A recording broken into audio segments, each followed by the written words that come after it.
Ayer la oposición emplazó al gobierno, yo les pido que me presten un poquito de atención. Este proyecto, que ya cuenta con aprobación del Senado, modifica una ley, ¿saben de quién? De Cristina Kirchner. ¿Qué es lo que buscan ahora con esta ley? Buscan exigir que cuando haya un decreto del presidente tenga que haber convalidación expresa de ambas cámaras. Y que si eso no ocurre, los DNU quedan sin efecto y el presidente no puede insistir en ellos hasta el próximo año parlamentario. Porque es indiscutible que también le quieren atar las manos en esto a Milei. A pesar de lo que yo les conté, el país está creciendo y va a terminar probablemente con un crecimiento de 4,5%, un poco más. Donde tampoco hubo buenas noticias. Ahí en San José 1111, donde cumple arresto domiciliario por corrupción Cristina Kirchner, también llegó una noticia: el monto de decomiso de 684.990.350.139 pesos con 86. El envilecimiento de la moneda, ¿quién puede dudar que existió?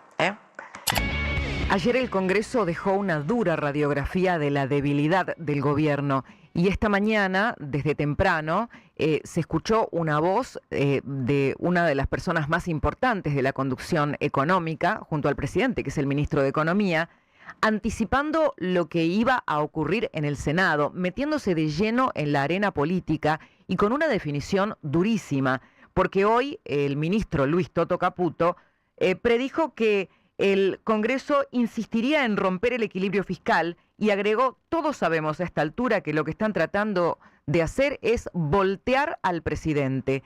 Cuando una afirmación de esta magnitud llega a lo más alto del gobierno, sabemos que ya hay una escalada política de máxima tensión. También que el gobierno está intentando recuperar la iniciativa, como se notó además en la conferencia de prensa que ofreció hoy el vocero Manuel Adorni, que se inició con esta frase: el presidente de la Nación planteó responsabilidad y el Congreso respondió con demagogia. Parece que no importa el esfuerzo que hizo la gente para sostener el equilibrio fiscal y para, por supuesto, entrar en el camino de una Argentina distinta, una Argentina diferente y una Argentina en crecimiento y con futuro. Bueno, después, y lo vamos a analizar seguramente con Gustavo, el vocero ofreció comparaciones de equivalencias de lo que significarían las ampliaciones de presupuesto que ayer terminaron insistiendo en el Congreso, en la Cámara de Diputados, con el rechazo a dos vetos presidenciales en temas muy sensibles que se metieron, por lo menos de lleno, en la consideración de la opinión pública, porque son ni más ni menos que la emergencia pediátrica, considerando la situación del Hospital Garrahan, y la otra cuestión que tiene que ver con las universidades, que es una causa, el financiamiento de las universidades es una causa que moviliza y mucho a la clase media. A estas dos cuestiones que el gobierno esperaba que ocurrieran, se sumó otro tema que es todavía más delicado, les diría, por lo que implica en términos de maniobra para un gobierno con tan exigua cantidad de bancas en el Parlamento, que es la presión para limitar los decretos de necesidad y urgencia con otra ley, con una nueva ley que va a complicar todavía más la gobernabilidad. Pero vamos por parte. La Cámara de Diputados, como se esperaba, insistió, ¿no?, en las leyes de emergencia pediátrica y presupuesto universitario. El marco fue una marcha multitudinaria en las inmediaciones del Congreso, donde se unieron, además de los sectores involucrados, también gran parte del arco opositor. Desde la apertura misma de la sesión quedó expuesto que el presidente de la Cámara de Diputados, Martín Menem, tenía muy complicado el panorama para mantener el control, porque hubo un momento, de hecho, cuando él intentaba tal vez ganar algo de tiempo, en que, y con total asistencia del reglamento, la diputada kirchnerista Cecilia Moró corrió rápidamente desde su banca, tomó el lugar en la mesa de la presidencia de la Cámara de Diputados y abrió ella misma la sesión al ver que Menem no procedía, a pesar de que el número de presentes les permitía comenzar la sesión porque había quórum. Diputados y diputadas, queda abierta la sesión especial conforme al requerimiento efectuado en número reglamentario. Invito a la diputada nacional Manina Liz Marín, por el distrito de La Pampa, a izar la bandera en el mástil del recinto mientras entonamos las estrofas del himno nacional argentino. luego pasó otro hecho que me parece que tiene relevancia, porque con la cantidad de gente en la calle todos temíamos que con el caer de la noche la marcha terminara en algún tipo de incidente, y hubo un momento particular en el que el diputado Miguel Pichetto habló de una actitud de responsabilidad de la oposición para resolver con celeridad los dos temas que estaban pendientes sin debate. Habiendo conversado con legisladores, con diputados y diputadas de distintos bloques, hay una actitud de mucha responsabilidad del recinto de tratar de resolver con la mayor celeridad el tratamiento de ambas insistencias, tanto Garrahan como universidades. Yo voy a hacer una moción de orden para abordar inmediatamente estos dos temas sin debate. Hemos debatido con profundidad y largamente ambos temas. Cada uno tiene una posición ya definida. Me parece que este es uno de los temas en que para hacerlo el Congreso lo tiene que hacer con la mayor rapidez y mayor responsabilidad. Así que esta es la moción de orden y pido que se vote.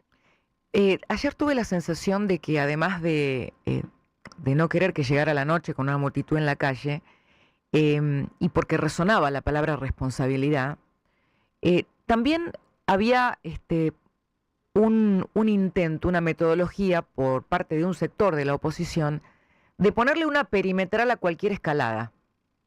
No sé si se entiende lo que estoy diciendo. Hoy hay dos oposiciones en el Congreso que confluyen sin ningún prurito. Antes había como un prejuicio, no vamos a votar con el kirchnerismo, eso se borró. Pero claramente existe una oposición encarnizada, que es el kirchnerismo, que no oculta que quiere ir por todo para voltear a Milei, con lo cual en esto le da la razón a lo que dijo hoy el ministro Luis Toto Caputo. Pero hay otra oposición que es más dialoguista, que tampoco le regala nada al gobierno, pero parece tener un freno ahí donde se acerca la cornisa de lo institucional, ¿no? Cuando se acerca al límite la cuestión, porque algunas voces de esa oposición dicen: nosotros no le vamos a hacer el juego al kirchnerismo con la avanzada destituyente, con buscar un juicio político para que no termine el mandato a Milei, pero tampoco le van a regalar nada. Cuando uno habla con los antiguos aliados del gobierno, todavía encuentra voces que manifiestan resentimiento ante destratos, ante incumplimientos, con ellos o con las provincias que representan, y no están dispuestos a poner en juego su capital político, menos en temas donde hay causas nobles y sensibles que hacen mella en la opinión pública. Y hay que decirlo también, ¿no? A esa falta de política que se le critica al gobierno, le llegan las facturas, les pasan las facturas por tantos desplantes en momentos de más fortaleza. Pero a ver, esta no fue la única cuestión que preocupó al gobierno ayer, ¿no? Porque el ruido político, como estamos diciendo desde ayer, empieza a generar incordios en la economía por una cuestión de certeza. Y ayer por primera vez el dólar superó el techo de la banda y el Banco Central tuvo que vender 53 millones de dólares. Hoy estamos mirando también el esquema cambiario, porque el esquema cambiario está bajo un test de estrés electoral, que cuando uno repasa las premisas de este tipo de modelo cambiario, también se analiza cuáles son las situaciones de estrés, y entre esas situaciones de estrés aparece la credibilidad de las autoridades, de que pueden sostener ese modelo. Yo creo que uno podría decir teóricamente que nada hace más fuerte a un modelo que pasar las pruebas de credibilidad. Pero bueno, primero hay que pasarlas, ¿no?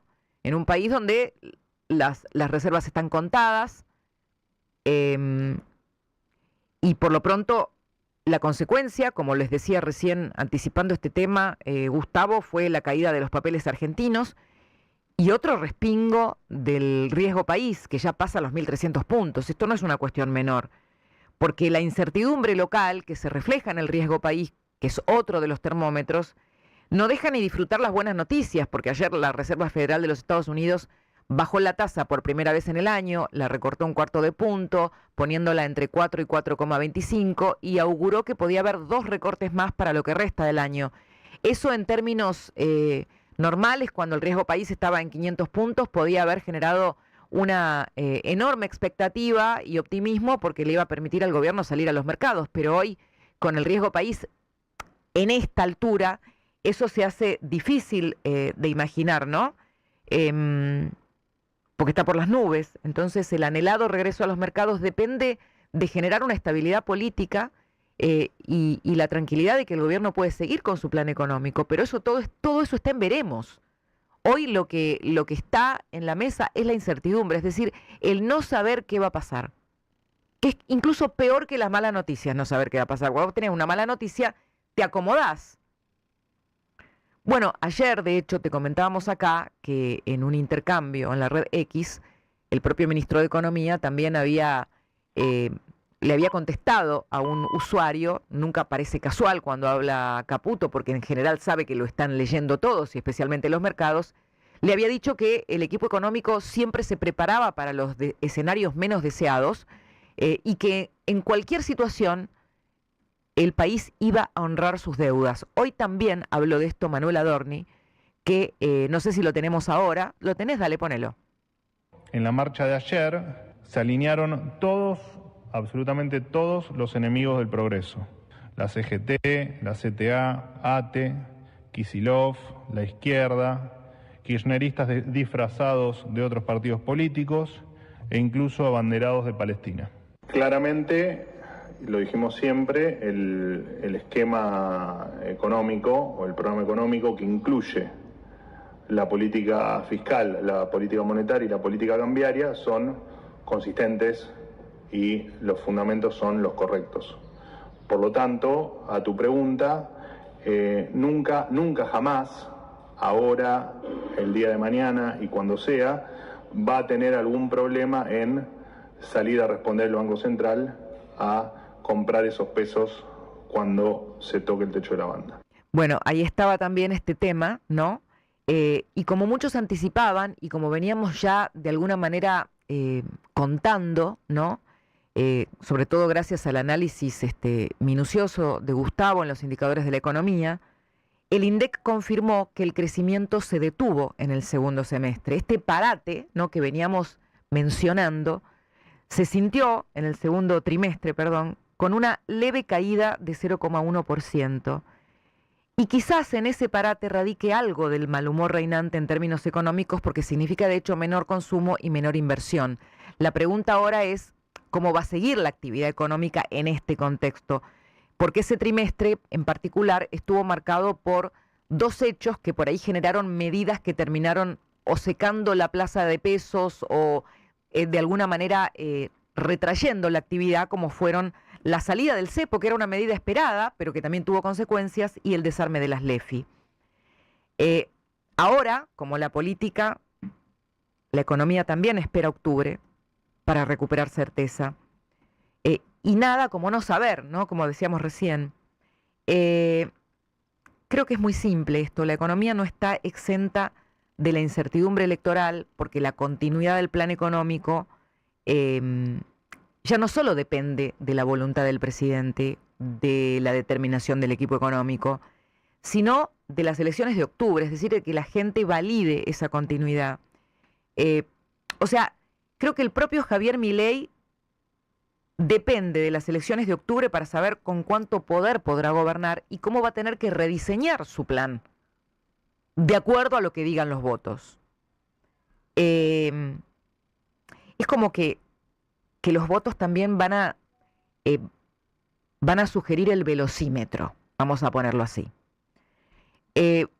Porque el presidente va a saber en qué grado se fortalece y qué magnitud de alianzas, porque las alianzas las va a tener que construir, porque tiene que hacer reformas. Pero hay un sector que ya se sabe que están de acuerdo con ciertas reformas que hay que hacer en la economía, sobre todo laborales e impositivas.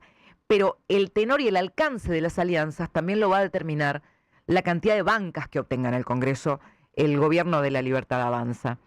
Y de eso va a depender qué reformas van a salir, en qué ritmo van a salir las reformas y eventualmente cuánto crecimiento pueden producir.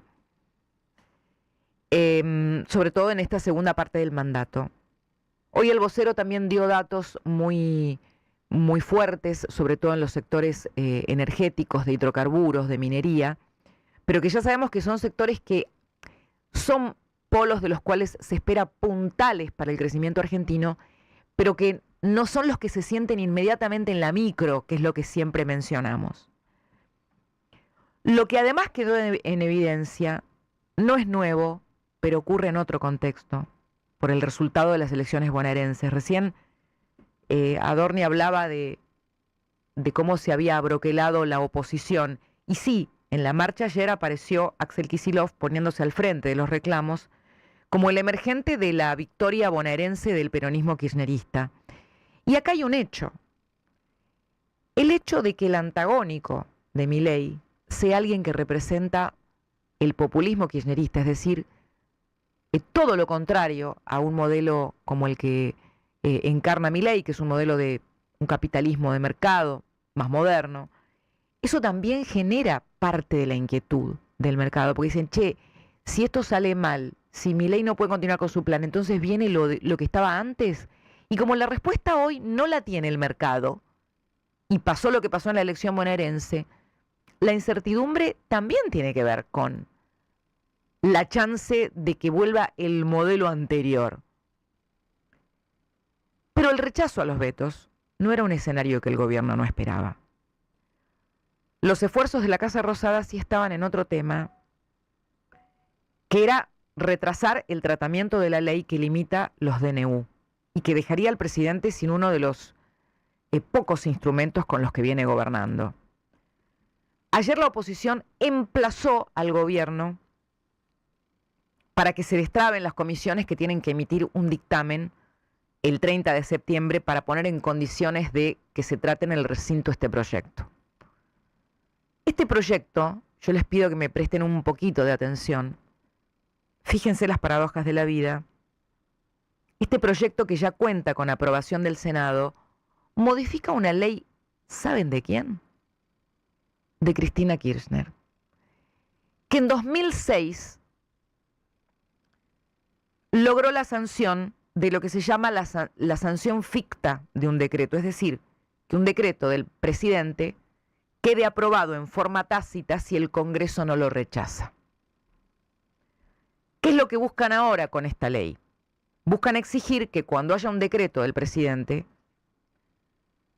tenga que haber convalidación expresa de ambas cámaras.